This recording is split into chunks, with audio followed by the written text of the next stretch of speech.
Olá, boa tarde, que a graça e a paz de nosso Senhor Jesus Cristo seja convosco.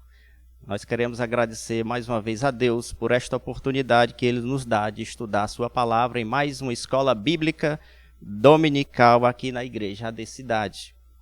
Nosso assunto de hoje se encontra no livro de Jeremias, no capítulo 30, do versículo 1 ao versículo 7. O tema da lição de hoje, lição número 4, é Esperando contra a esperança. O texto áureo diz: porque há esperança para a árvore que, se for cortada, ainda se renovará, e não cessarão os seus renovos. A verdade prática diz: o que confia em Deus jamais será subvertido pelo desespero. Em meio às crises, brotará a esperança. A nossa leitura bíblica em classe se encontra em Jeremias, no capítulo 30, do versículo 7 ao versículo 11. E diz o seguinte: porque aquele dia é tão grande que não houve outro semelhante, e é tempo de angústia para Jacó. Ele, porém, será salvo dela. Porque será naquele dia, diz o Senhor dos Exércitos, que eu quebrarei o seu jugo de sobre o teu pescoço, e quebrarei as tuas ataduras, e nunca mais se servirão dele os estranhos, mas servirão ao Senhor seu Deus, como também a Davi seu rei, que lhes levantarei.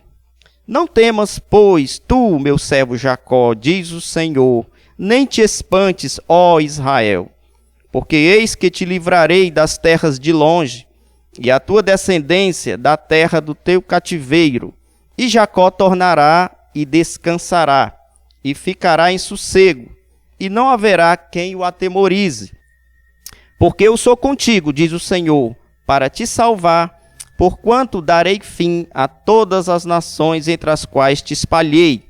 A ti, porém, não darei fim, mas castigar-te-ei com medida, e de todo não te terei por inocente. Amém? Pronto, meus irmãos. Aqui nós vamos aprender com Jeremias que, em meio a tanta crise pela qual ele passou, Deus mostrou a Jeremias e fez com que ele vislumbrasse um tempo de esperança para Israel. E não só para Israel. Aqui é uma sombra dos tempos futuros, porque quando Deus mostra a Jeremias, nesse capítulo 30, a restauração, o retorno do povo ao seu lugar, isso já apontava para algo muito maior, apontava para uma nova aliança, não só com Israel, mas com toda a descendência de Abraão, a nós também que cremos juntamente com ele, para formarmos um só povo, e um povo de Deus que irá subir aos céus com toda a igreja unificada, tanto de judeus como de gentios. Para entendermos o contexto na qual Jeremias estava falando a respeito dessa profecia de esperança, de retorno dos judeus ao seu lugar, vamos contextualizar um pouco a história de Israel na época de Jeremias.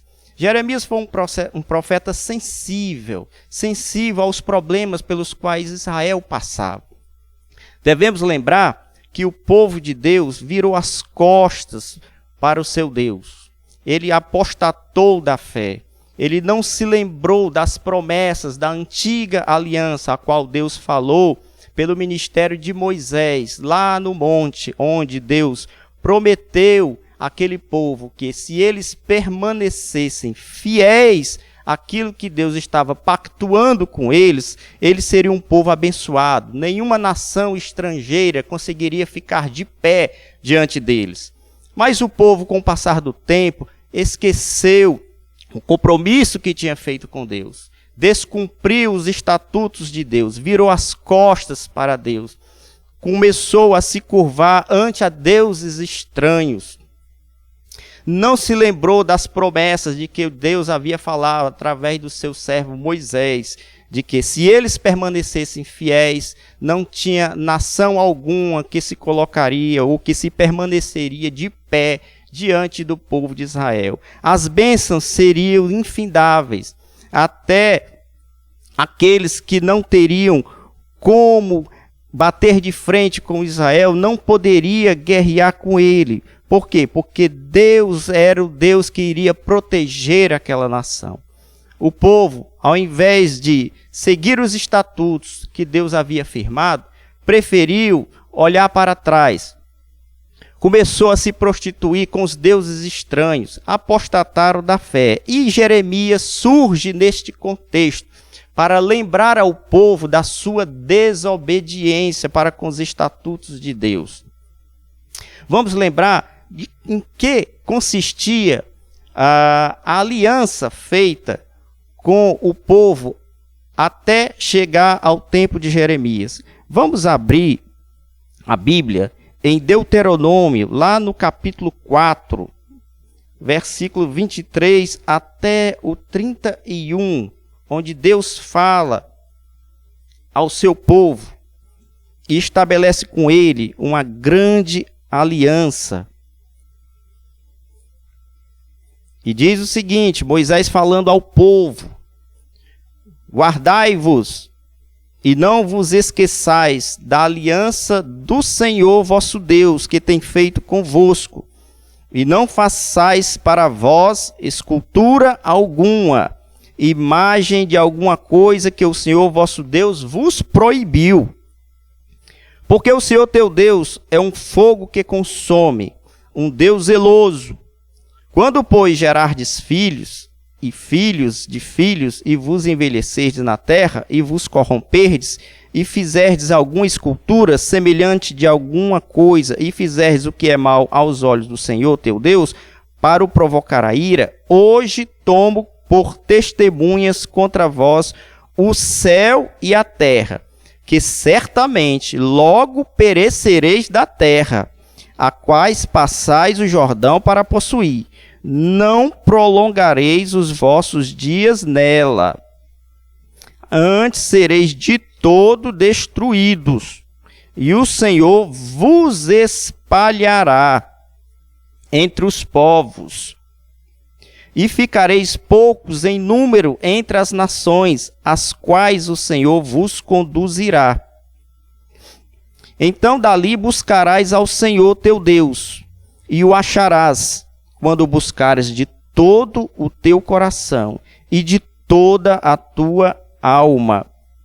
Porquanto o Senhor teu Deus é Deus misericordioso, e não te desamparará, nem te destruirá, nem se esquecerá da aliança que jurou a teus pais. Então, com base nesta aliança, Jeremias foi ao encontro do povo, amando de Deus, para lembrá-los desta aliança que Deus tinha feito com eles. Então, Jeremias era aquela pessoa que chamou ao povo a sua responsabilidade diante de Deus. O povo não queria saber mais de Deus. Então, ele ficava se perguntando: por que eu então seria espalhado entre as nações? O que eu fiz contra Deus? Em que eu sou culpado? E Jeremias chegou e disse: olha, vós sois culpados por causa deste contrato, desta aliança que vós fizestes com o Deus Todo-Poderoso lá no deserto, depois da saída do Egito, ao pé do monte Horebe, onde Deus firmou a aliança com vocês. Vocês prometeram a Deus que ia servi-lo de todo o seu coração. Vocês prometeram a Deus que não iam construir nenhuma imagem de escultura, seja aquilo que está acima no céu, seja aquilo que está na terra, seja aquilo que está no mar. Semelhança alguma de escultura era permitida a Israel, porque Deus não tem forma, porque Deus é espírito e importa que assim o adoremos em espírito e em verdade. Mas o povo não se lembrou desses estatutos, preferiu confiar em estátuas feitas por mãos de homens. E o Senhor fez lembrar ao povo de Israel este compromisso. E não somente isso, Jeremias chamou ao povo a responsabilidade sobre as consequências desta desobediência aos estatutos perpétuos de Deus. E a consequência era aquilo que estava no contrato, na aliança. Vós sereis espalhados por todas as nações. Mas no meio deste juízo, Deus não se esqueceu da sua misericórdia. Antes, por último, ele lembrou que eu, porventura, não sou Deus, não fui eu quem te tirou da terra do Egito. Então, apesar de que vocês dessem as costas para mim, eu não esqueci de vocês, mas vou preparar-vos um tempo na qual eu tirarei vocês dessa idolatria e colocarei vocês em uma posição de que vocês nunca mais esquecerão dos meus estatutos e dos meus juízos. Então, esse foi o contexto em que Jeremias foi inserido no meio do povo. Além do que, Israel passava por uma crise política. Lembremos que ao norte estava o reino da Síria, que estava em decadência, mas estava surgindo um novo reino, um novo poder lá em Babilônia, na terra dos caldeus, que era o reinado babilônico, na pessoa de Nabucodonosor. Este rei foi levantado por Deus para poder julgar a nação de Israel. Mas não somente isso, ao sul de Israel estava o Egito, que também estava tentando se reerguer na pessoa de Faraó e tentava colocar sua hegemonia política também naquela região. Israel estava no meio desta confusão entre o Egito e Nabucodonosor. Ao invés de Israel atentar para as palavras de Jeremias, Israel preferiu ouvir o rei de Israel, que fez aliança com o Egito, ao invés de atentar para as palavras de Jeremias, que os aconselhava a fazer aliança com Nabucodonosor, porque caso contrário, o rei Nabucodonosor invadiria Israel e os levaria a uma terra de cativeiro. Então, o profeta Jeremias, em primeiro lugar, convocou o povo ao arrependimento, a fim de evitar o julgamento divino.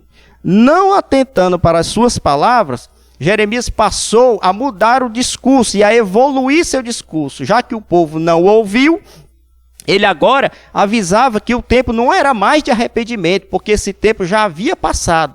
Deus já havia dado uma oportunidade para o povo se arrepender, e o povo não atendendo às palavras do profeta, agora o juízo de Deus já estava certo e concretizado. Agora Jeremias chamava o povo para poder evitar o cativeiro. Porque se vocês não obedecessem ao rei Nabucodonosor, vocês vão ser levados como escravos.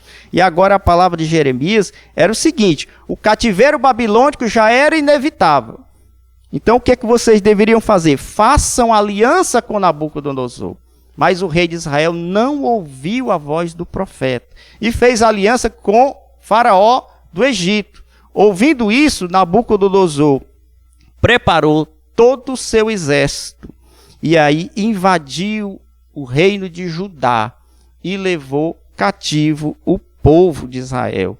Apesar de que o povo não ter dado ouvidos à voz de Jeremias, Deus, porém, na sua infinita misericórdia, fez ver a Jeremias que, apesar do povo ter sido levado em cativeiro, Deus não havia esquecido da sua antiga aliança que fez lá no deserto com Moisés. E a promessa aqui era que o cativeiro serviria como uma forma de tratar a desobediência de Israel.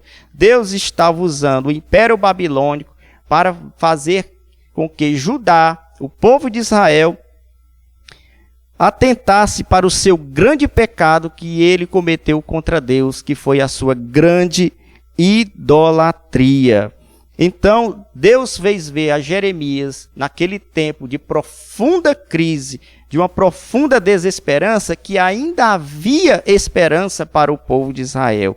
Foi por isso que ele, no capítulo 30, onde nós lemos no versículo 1 até o versículo 11, que Deus fez ver a Jeremias que aquele cativeiro não era para destruição, mas era para que houvesse uma profunda restauração do povo de Israel, que através do cativeiro eles iriam cair em si e iriam ver o quanto eles se tinham afastado dos caminhos do Senhor. Então a palavra aqui no capítulo 30, no versículo 1 até o versículo 11, eram palavras de quê? Eram palavras de esperança para o povo.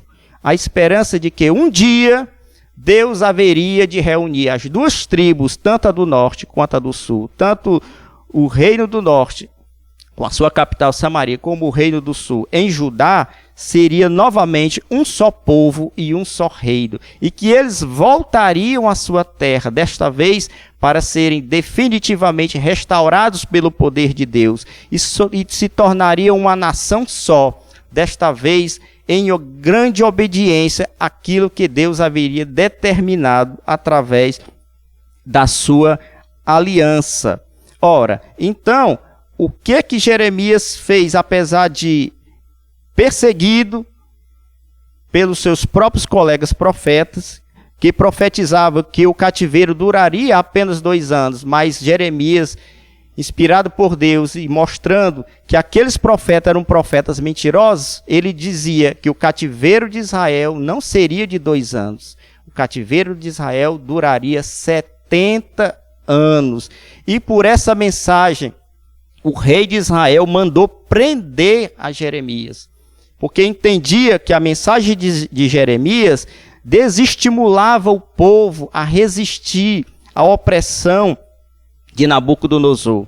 Então o rei mandou prender Jeremias num calabouço. Acontece que o profeta, apesar de toda a adversidade, tanto contra o rei, toda a adversidade da sua classe, que os próprios profetas, colegas seus, não acreditavam em sua palavra. O próprio povo não gostava de Jeremias, porque as palavras de Jeremias eram palavras de juízo. Mas Jeremias estava falando a realidade que o povo não queria enxergar. Ora, vocês descumpriram a aliança com Deus. Vocês não obedeceram os estatutos que Deus colocou através do seu servo Moisés lá no deserto. Se voltaram a deuses estranhos. Não confiaram no seu Deus. E a culpa, porque vocês estavam no cativeiro, era de vocês mesmos. O próprio povo era o culpado. E eles não queriam enxergar essa realidade. Por causa disso, Jeremias sofreu muito e lamentou muito. Porque o povo era um povo obstinado, um povo teimoso, um povo que não cria naquilo que Deus estava falando. Mas o que tem a ver a mensagem de Jeremias nesse capítulo 30? Ora, Jeremias, quando profetizou o retorno da nação de Israel à sua casa, algo nessa mensagem apontava para a nova aliança que Deus havia prometido desde lá em Abraão, quando ele disse: farei da tua descendência uma grande nação. E nessa mensagem que Deus havia prometido a Abraão, o profeta enxergou o cumprimento dela lá no futuro. E que futuro é esse? O futuro em que Deus inauguraria uma nova aliança na pessoa de Jesus Cristo. Era isso que Deus fez Jeremias enxergar. Um futuro em que Deus faria um novo pacto na pessoa de Jesus Cristo, uma nova aliança, desta vez não calcado em sacrifícios de animais, em sangue de animais, mas no sangue precioso de Jesus Cristo. Isso é que o profeta enxergou aqui no capítulo 30, quando ele viu a restauração do povo de Israel. A restauração que não serviria apenas para a nação de Israel, mas a restauração do Israel de Deus. O Israel que Deus havia prometido a Abraão lá atrás, naquela promessa em que faria da sua descendência uma grande nação, mas não era uma nação física, era uma nação espiritual. Para isso, vamos abrir o livro de Hebreus e vamos entender que aliança foi essa, que nova aliança era essa que Jeremias estava vislumbrando com o retorno da nação de Israel e a sua unificação no futuro. Abram a sua Bíblia, por gentileza, em Hebreus, lá no capítulo 8, do versículo 8 até o 12.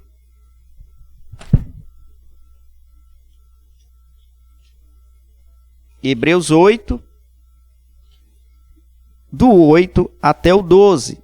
Aqui, no capítulo 8, o autor de Hebreus vai falar da excelência do ministério de Cristo, dizendo que Cristo é mediador de uma nova aliança, e essa aliança era uma aliança mais excelente daquela primeira que Deus havia feito em Moisés, lá no deserto. E diz o seguinte no versículo 8: porque repreendendo-os, ora, Deus repreendendo o povo lá de Israel, lá na época do cativeiro, disse, repreendendo-os, lhes diz, eis que virão dias, diz o Senhor, em que com a casa de Israel e com a casa de Judá estabelecerei uma nova aliança, não segundo a aliança que fiz com seus pais no dia em que os tomei pela mão para os tirar da terra do Egito.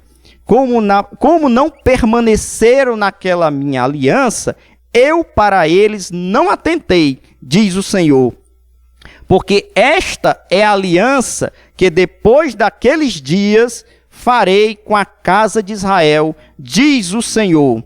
Porei as minhas leis no seu entendimento, e em seu coração as escreverei. E eu lhes serei por Deus, e eles me serão por povo. E não ensinará cada um a seu próximo, nem cada um ao seu irmão, dizendo, conhece o Senhor, porque todos me conhecerão, desde o menor deles até ao maior. Porque serei misericordioso para com as suas iniquidades, e de seus pecados e de suas iniquidades não me lembrarei mais.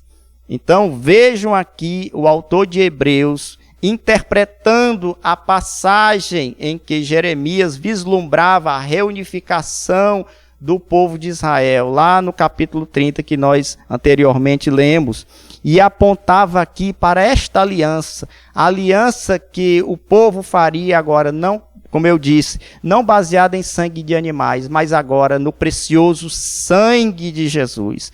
E agora nós vamos ver a excelência desse novo pacto, porque o povo esqueceu-se de Deus na antiga aliança, mas com esta nova aliança, nunca eles esqueceriam do pacto que haveriam de fazer com Deus.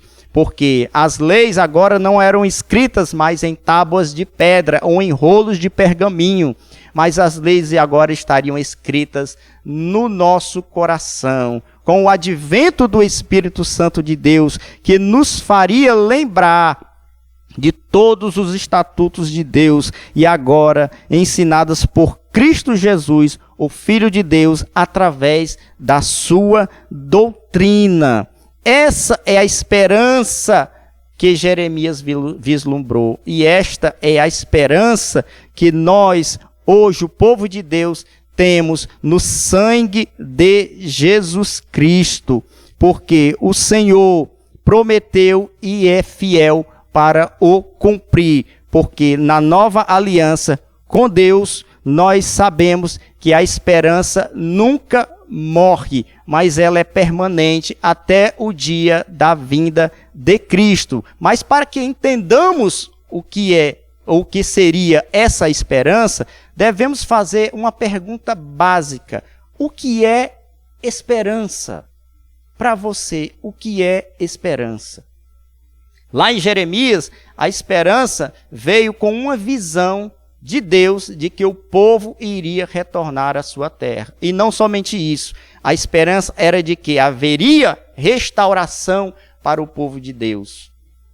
E essa esperança foi feita em uma visão dada por Deus a Jeremias. E agora, a nós, que hoje estamos aqui no meio de uma pandemia, no meio de um problema mundial, qual é a esperança que nós temos? Será que, por o mundo haver perdido toda a estrutura que antes conhecia de comércio, toda a estrutura que havia de relacionamentos interpessoais, qual é a esperança do mundo? Eu quero conclamar você e dizer que a nossa esperança ainda continua viva, porque ela foi feita numa aliança melhor do que aquela aliança feita com o povo de Israel. A aliança feita no sangue de Cristo fala mais alto e nos diz ao nosso coração de que a esperança continua viva, ainda que o seu mundo ao seu redor tenha desmoronado, nós cremos que o Deus Todo-Poderoso está no controle de toda a situação. Não temas, ó pequeno rebanho, Deus é conosco. Cristo prometeu nesta nova aliança de que estaria conosco todos os dias para nos ajudar, para nos socorrer. E aí eu te pergunto, e a pergunta que eu lhe faço novamente, o que é ou em que base está essa nova esperança? O que é esperança para você? Será que esperança consiste naquele espírito de otimismo, naquela possibilidade de que você vá conquistar algo, vá receber algo de Deus? Ora, será que a esperança é isso? Eu espero em algo, se possível, eu o consigo. E se não for possível, está tudo bem. Não, esperança não é isso, gente. Esperança que está escrito na palavra de Deus, ela vai muito além disso. Esperança pode ser traduzida na palavra de Deus como certeza daquilo que vai acontecer, porque foi calcada em uma promessa de Deus. Não uma promessa feita por qualquer pessoa, mas uma promessa feita pelo Filho de Deus, de que se um dia credes na pessoa do Senhor Jesus, vereis a glória de Deus. E eu baseio-me a minha palavra em alguns textos na qual nós passaremos a aprender agora. Abram por gentileza em Romanos, no capítulo 5, do versículo 1 ao versículo 5. Romanos, no capítulo 5, do versículo 1 até o versículo 5.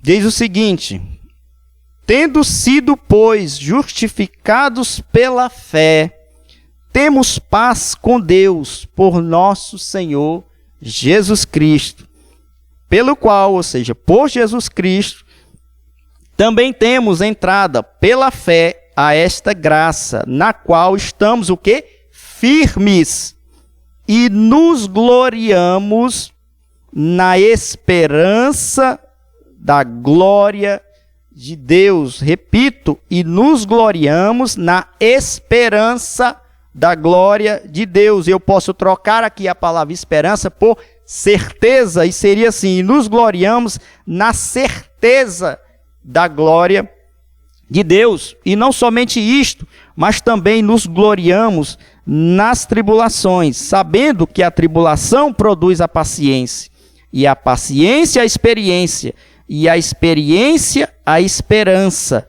e a esperança não traz confusão, porquanto o amor de Deus está derramado em nossos corações pelo Espírito Santo que nos foi dado. Veja muito bem, Paulo interpretando aqui esta nova aliança, calcada na esperança da glória de Deus, ele diz: ora, nós já fomos justificados pela fé. Tendo, pois, sendo justificados pela fé, o que é que isso produziu hoje, no tempo presente? Nós temos aqui paz com Deus.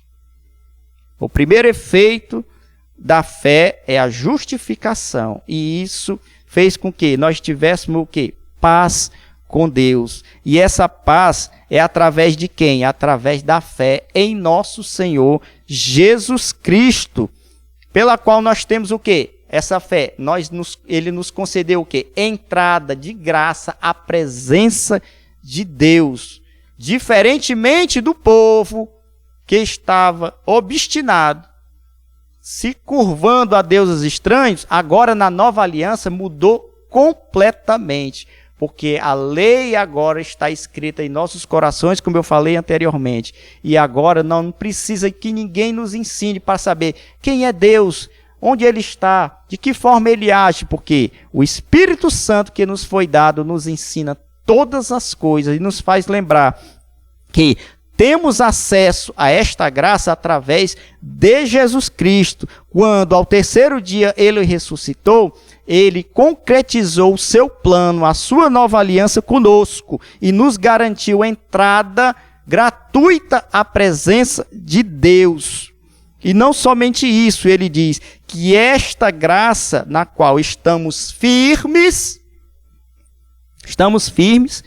ela é a glória e a esperança da glória de Deus. Então a esperança aqui é a certeza da glória de Deus. O que é que ele quer dizer? Esperança da glória de Deus. A esperança da glória de Deus é a promessa que Jesus nos fez de que quando ele vier ou quando nós partirmos ao seu encontro, nós seremos semelhantes a ele.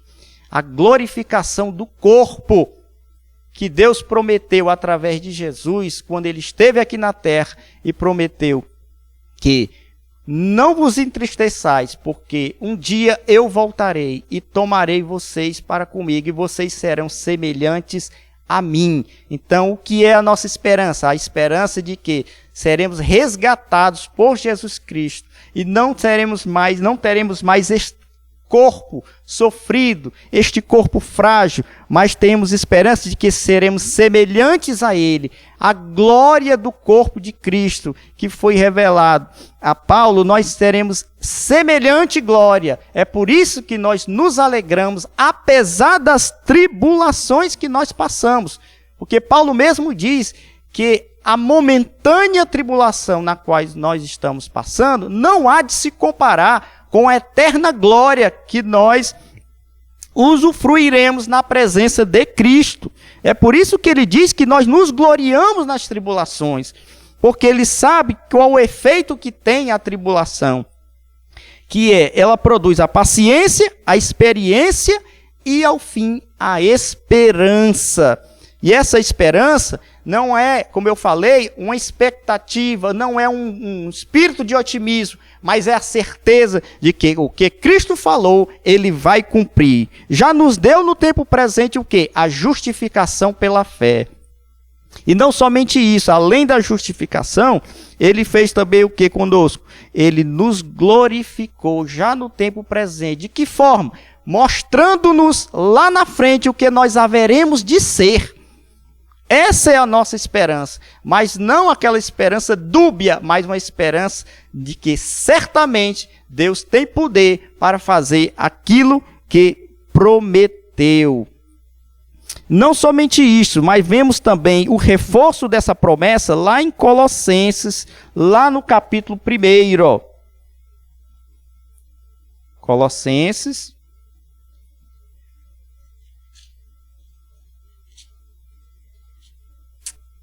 capítulo 1, do versículo 26 e 27. Vocês estão acompanhando aí na tela. Diz o seguinte: o mistério que esteve oculto desde todos os séculos e em todas as gerações, e que agora foi manifesto aos seus santos, aos quais, quer dizer, aos seus santos, Deus quis fazer conhecer quais são as riquezas da glória desse mistério entre os gentios. Quem é esse mistério? Que mistério foi esse? Que é Cristo em vós, o quê? A esperança da glória. Então, vê a diferença entre o povo lá em Jeremias, que pecava consistentemente, insistentemente na presença de Deus, apesar do profeta chamar a atenção do povo, voltem-se para Deus, lembre-se da antiga aliança. Desta vez, na nova aliança, Cristo, quando surgiu, ele prometeu, ele revelou o mistério que estava oculto para o povo lá atrás e aqui agora nos foi revelado através do seu Filho, que a Bíblia chama aqui, Paulo em Colossenses chama de a esperança da glória. Então, mais uma vez, o reforço do crente de que não importa as circunstâncias pelas quais nós estamos atravessando, nós temos Cristo no nosso barco e Ele é a nossa esperança, a esperança da glória de Deus. Portanto, não vos preocupeis com o dia de amanhã, porque Cristo é a esperança do crente. Não se esqueçam disso. Ah, mas, professor, mas você não sabe do que eu estou passando. Nesta pandemia, eu perdi tudo quanto eu tinha. Eu perdi um ente querido. Eu perdi a minha fonte de renda.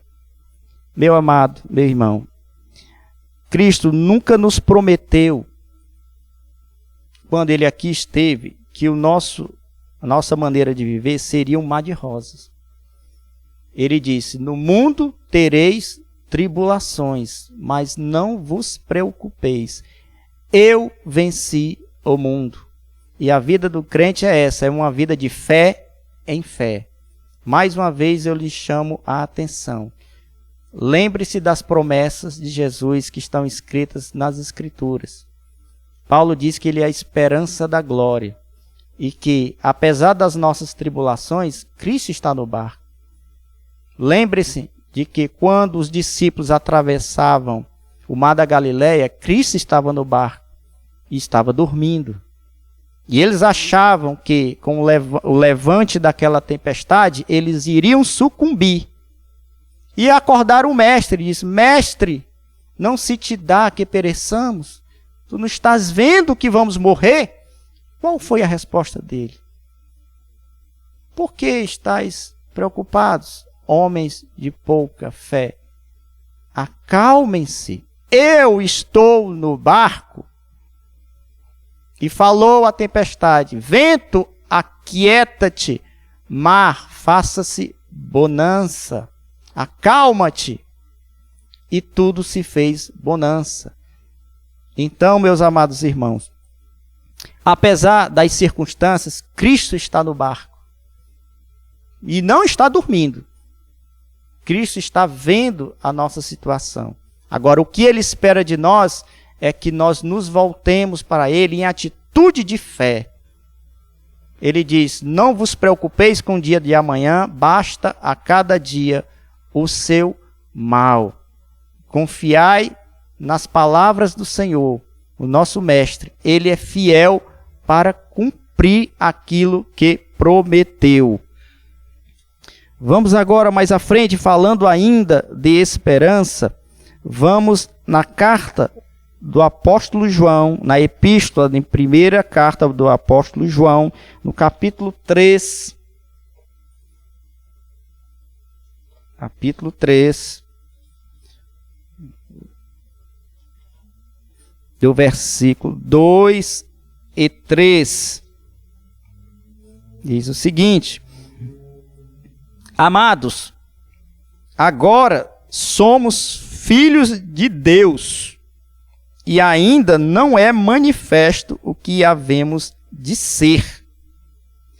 Mas sabemos que, quando Ele se manifestar, seremos semelhantes a Ele, porque assim como é, o veremos.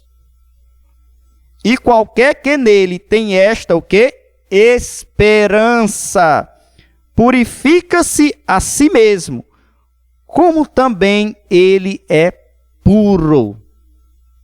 Então, amados, a carta que João escreveu veio para que nós nos lembremos, em primeiro lugar, somos agora o quê?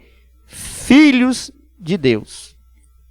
Uma coisa que devemos atentar é que, quando Jeremias estava no meio daquela crise, e ele vislumbrou a esperança para Israel na sua restauração, na unificação do povo, lembre-se, nós não tínhamos nenhuma sorte, nem parte naquela aliança. Nós estamos longe da promessa que foi feita aos judeus, ao povo de Israel. Mas quando Jeremias vislumbrou, através de uma visão de Deus, a unificação do povo, ele apontava para aqui, para este momento em que Deus faria dos dois povos, gentios e judeus, um só povo. E aí a verdadeira restauração do Israel de Deus aconteceria. E é o que João está dizendo. Agora somos o quê? Filhos de Deus. Filhos de Deus. Nós que estávamos distantes dos concertos e das promessas, agora somos filhos de Deus. Olha o motivo da nossa esperança. Somos filhos de Deus. E não somente isso, mas ele diz e vai mais além.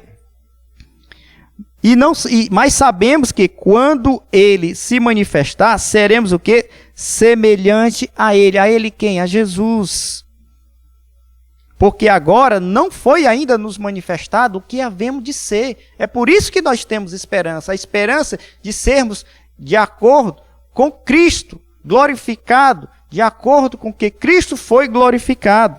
E segue. E qualquer que nele, ou seja, nem Jesus, tem esta esperança, purifica-se a si mesmo, como ele também é puro. Então, quando nós esperamos aquele dia, quando nós passamos a meditar no que haveremos de ser, sairemos deste mundo de sofrimento, neste vale de lágrimas, e seremos igual a Cristo, estaremos sempre com Ele, nós nos renovamos. A esperança, ela é renovada. E tem mais um efeito. Ela nos purifica. Ela tira toda a dúvida. Ela tira toda aquele pensamento de que não tem mais jeito. E agora? Vou morrer. A pandemia chegou. O comércio quebrou. E agora com que vou sobreviver? Amados, não se preocupe. Deus é a nossa esperança em Cristo Jesus. Mais uma vez eu chamo a vossa atenção.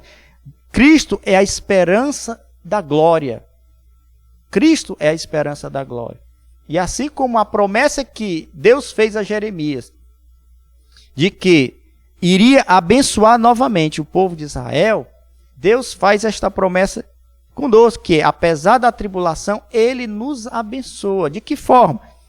Cuidando de nós todos os dias. Ele não deixa faltar o pão.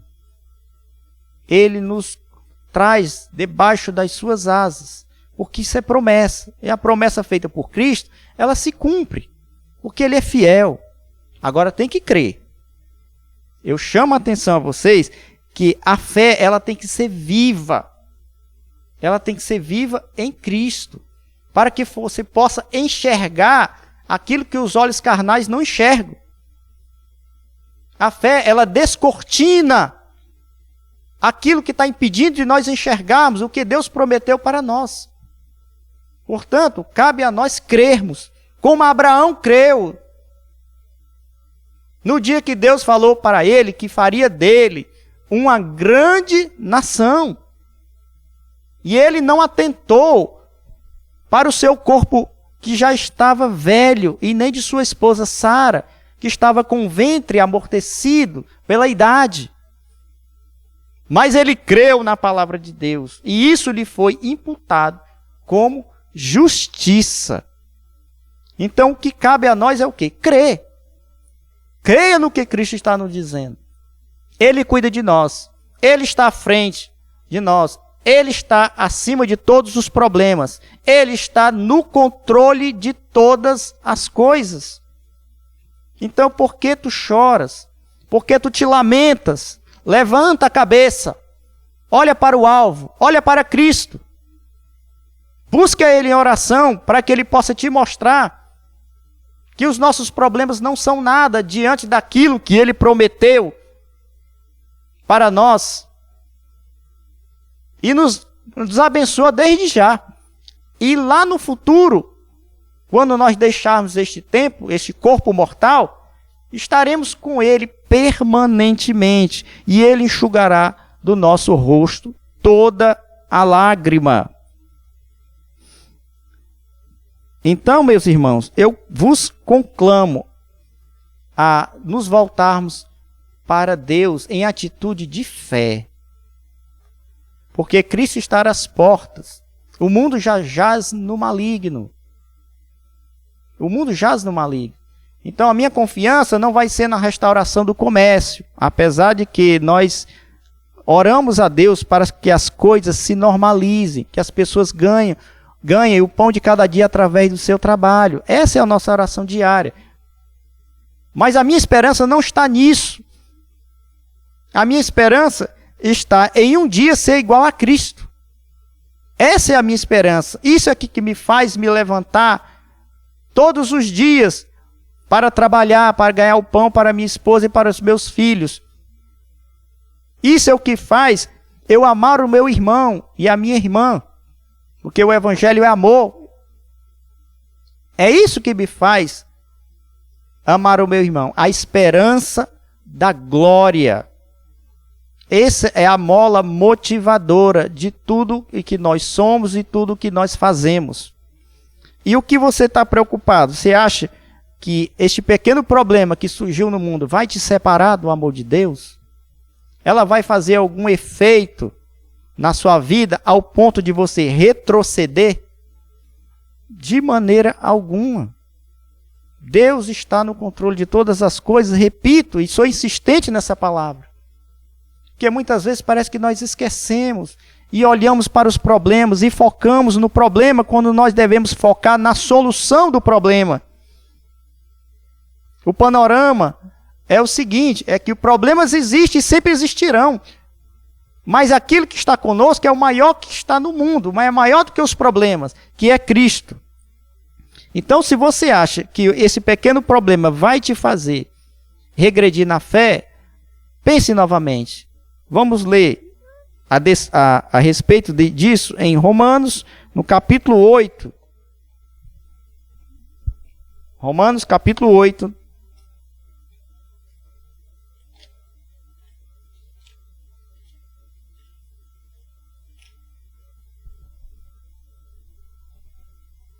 Versículos 35 ao 39. Diz o seguinte: quem nos separará do amor de Cristo? A tribulação? Ou a angústia? Ou a perseguição? Ou a fome? Ou a nudez? Ou o perigo? Ou a espada? Como está escrito, por amor de ti, somos entregues à morte todos os dias. Somos reputados como ovelhas para o matadouro. Mas em todas estas coisas somos mais do que vencedores por aquele que nos amou, ou seja, Cristo.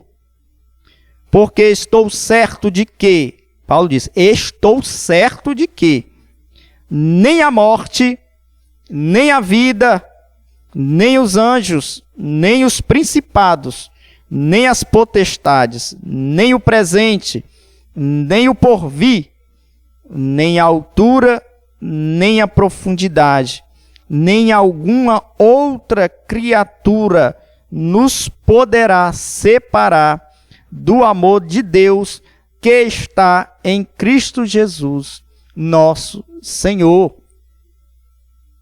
Amém, meus irmãos?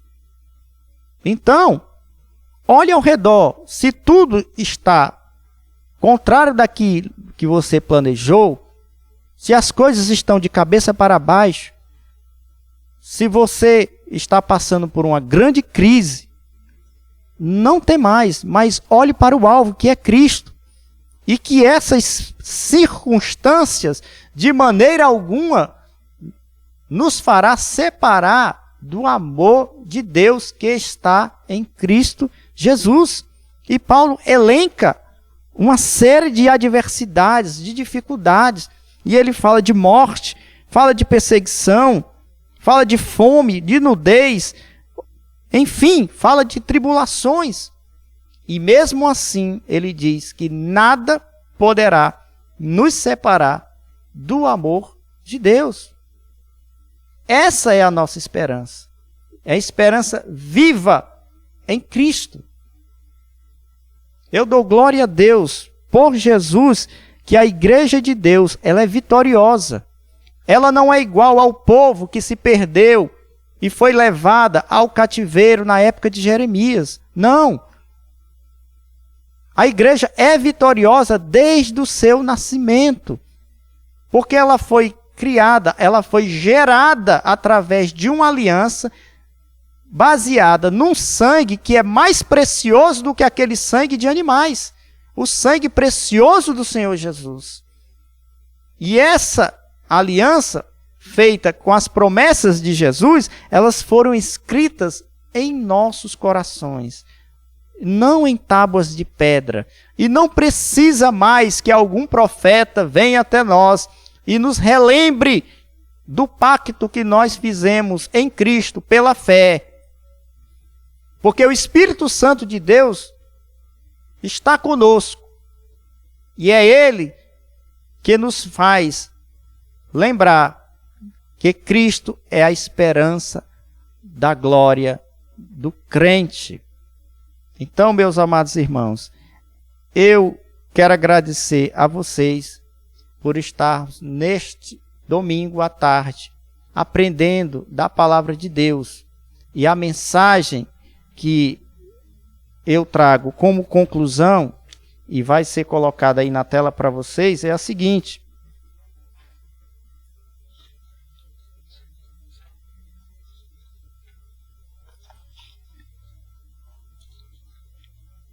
em todas aquelas dificuldades e tribulações, pôde Jeremias vislumbrar a esperança, mesmo crendo contra a esperança. De igual modo, acontece com cada um de nós individualmente. Apesar das vicissitudes, ou seja, dos problemas presentes, há um grande refrigério para nós, para todos aqueles que amam e creem em Deus por Jesus Cristo. Como eu falei para vocês nos versículos que foram lidos aqui. Ele é a nossa esperança. E Ele é fiel para cumprir as promessas que Ele fez conosco. Então, Deus é o que nos inspira a esperança, mesmo onde não há mais esperança, ou eu retificaria, onde parece não haver mais esperança. Porque quem está em Cristo sempre tem esperança. Sempre tem esperança. Ainda que a morte venha nos confrontar, mas Jesus disse que Ele venceu a morte e que nós também venceríamos e já vencemos a morte. Porque a morte não é mais um problema para nós, os que cremos em Jesus, mas ela é apenas um passo para que estejamos para sempre com o Senhor. Que Deus em Cristo vos abençoe e que Ele possa vivificar a esperança, essa esperança de Cristo em vossos corações. Mais uma vez eu conclamo ao povo de Deus: não temas, mas crê somente, porque aquele que prometeu é fiel para cumprir. Deus abençoe vocês. Amém.